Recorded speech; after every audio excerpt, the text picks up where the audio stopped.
2000 টাকা ঋণ নিলেন। সমস্যাটা কি দেখতে পাচ্ছ? তনিমা ব্যাংক থেকে 3 বছরের জন্য 2000 টাকা ঋণ নিলেন। বার্ষিক মুনাফার হার শতকরা 6 টাকা। বার্ষিক মুনাফার হার শতকরা 6 টাকা। 6% মানে আমরা কি বুঝবো? শতকরা 6 মানে 100 এর ভিতরে 6 টাকা। 3 বছর পর মুনাফা কত টাকা দিতে হবে? 3 বছর পর কত টাকা মুনাফা দিতে হবে? আমরা এর আগে এই সমস্যাটা সমাধান করেছি। জসিম সাহেবের একটা সমস্যা ছিল, তাই না? সেখানে ছিল 1 বছর পর কত টাকা দিতে হবে, আর এখানে আছে কিন্তু 3 বছর পর। আচ্ছা, 1 বছর পর আর 3 বছর পর ব্যাপারটা একই।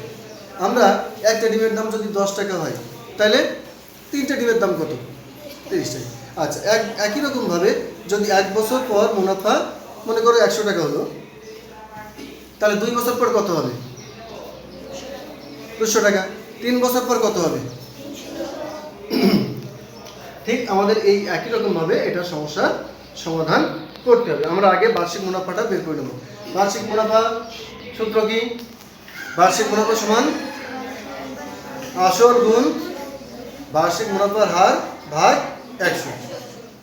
বার্ষিক মুনাফা সমান আসল গুণ বার্ষিক মুনাফার হার ভাগ 100। আচ্ছা, এবার আমরা সমস্যাটা সমাধান দেখি। এবার দেখি আমরা পারি কিনা। আমরা নিশ্চয়ই পারবো এটা সমস্যার সমাধান করতে।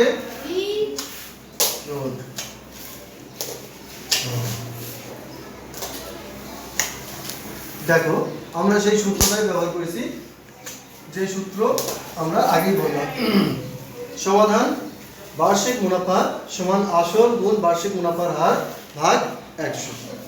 আচ্ছা, আসল কত? যে টাকা ব্যাংক থেকে ঋণ নিয়েছিল সেটাই আসল। আমরা যে টাকা ব্যাংকে ঋণ নেব অথবা যে টাকা ব্যাংকে রাখবো সেটাই হচ্ছে আসল। আচ্ছা, এবার বার্ষিক মুনাফার হার শতকরা 6 টাকা। এই যেখানে শতকরাটা দেওয়া আছে, এই জন্য আমরা বার্ষিক মুনাফার হার সরাসরি এখানে 6 টাকা লিখব। ঠিক আছে? আমরা ব্যাংকে টাকা রাখলেও যে টাকা আমাদের মুনাফা দেয় সেটা হচ্ছে 100 টাকার উপরে হিসাব করা হয়। আবার যে টাকা আমরা ঋণ নিই সেটাকেও কিন্তু সেই 100 টাকার উপরেই হিসাব করা হয়।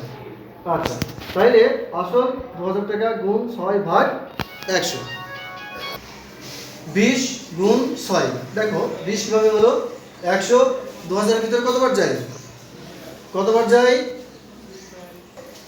2000 এর ভিতরে 20 বার যায়।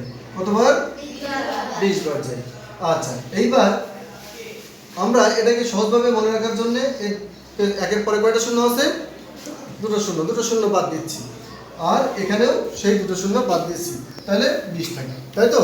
কিন্তু ব্যাপারটা আমরা মনে রাখার জন্য এরকমভাবে ধরলেও আমাদের হিসাব করতে হবে যে 100 2000 এর ভিতরে কয়বার যায়, তাহলে 20 বার।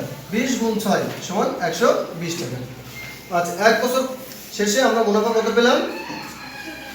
120 টাকা। একটুখানি আগে যেটা বললাম, একটা ডিমের দাম যদি 10 টাকা হয়, 2টা ডিমের দাম কত?